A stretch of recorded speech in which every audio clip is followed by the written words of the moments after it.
What we now know is that they are skirting around a ceasefire as a first step and talking about going straight to a peace deal. This as uh, Putin is continuing his attacks on Ukraine even this morning.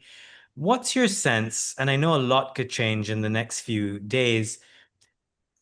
Did Trump get played here?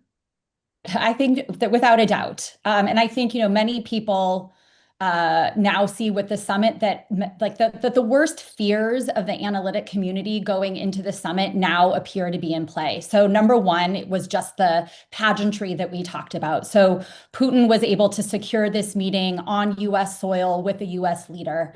He stood on the stage during the press conference and parroted his view of the war, how it started and what it's about without any rebuttal from the US president. One of the things that I fear the most is that he was successful in driving a wedge between the US on the one hand and Europe and Ukraine on the other by now putting the impetus back on the Ukrainians. I mean, I think that was one of the key goals that Putin had coming into this was to say yes, but appear pragmatic, appear like he was ready to make a deal, and then frame the Ukrainians as the one being the barrier to peace. And I fear that's where we sit today.